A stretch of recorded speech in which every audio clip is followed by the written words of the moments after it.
இருக்கிற முதல்வர் சந்திரபாபு நாயுடு கூகுள் நிறுவனத்த ஒரு சின்ன ஊருக்கு கொண்டு வராருங்க. ஆனா, இங்க நம்ம ஊர்ல என்ன நடக்குது தெரியுமா? நம்ம முதல்வர் என்ன பண்றாரு தெரியுமா? 4வது கலைஞர உருவாக்குறாரு. சொல்றது புரியலையா உங்களுக்கு?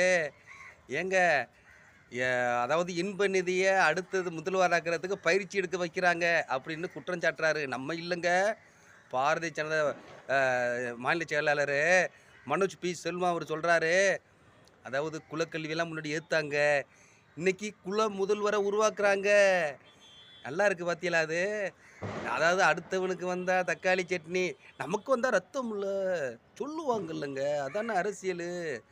பாருங்க, என்னென்ன பேசுறாங்க இந்த அரசியல்ல. நாங்கள் சமூக நீதியை கடைப்பிடிக்கிறவர்கள். சமூக நீதியாங்குது. ஒரே குடும்பத்தில 4 பேர் முதல்வர் ஆகுறது சமூக நீதியா? 3 பேர் தான் ஆக போறாங்க. 4வது ஆவாங்கங்கிற நம்பிக்கையில தான் சொல்லுதாங்க. ஒருவேளை நடந்தா, அததான் அங்க உள்ள பெருந்தலைவர்களே ஏத்துக்கிறாங்களே. நாங்கள் இன்ப நிதி முதல்வர் ஆவரை வரை நான் பார்த்துவிட்டு தான் இறப்பேன். அது எனது கடமை, எனக்கு பெருமை அப்படின்னு பேசுற மூத்த தலைவர்கள் அங்க இருக்கிறார்களே. என்ன பண்றது போங்க.